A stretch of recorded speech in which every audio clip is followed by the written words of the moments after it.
কিছু কিছু রান্না আছে বলা লাগে না, কিন্তু দেখলেই সহজে বোঝা যায়।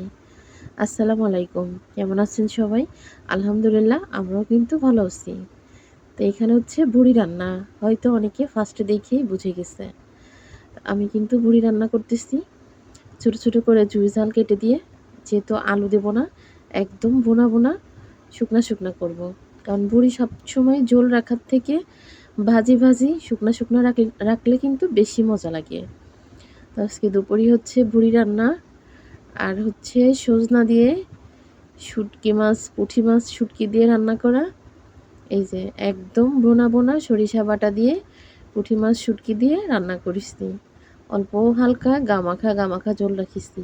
রান্নাটা কিন্তু অনেক সুন্দর হয়েছে, কালার দেখে অবশ্যই বোঝা যাচ্ছে। আলু দেইনি, মাত্র 4টা সজনা রান্না করেছি যেহেতু মানুষ কম। আর হচ্ছে উস্তে দিয়ে আলু আলু দেইনি, সরি, উস্তে দিয়ে পেঁয়াজ দিয়ে ভাজি করতেছি। আমি বিশেষ করে উস্তে তরকারি রান্না করলে আমি আলু খুব কমই দিই, শুধু পেঁয়াজ আর উস্তে দিই। আর যদি ভাজি করি তাহলেও আমি আলু না দিয়ে পারলে দিই না, শুধু পেঁয়াজ আর উস্তে ভাজি করি।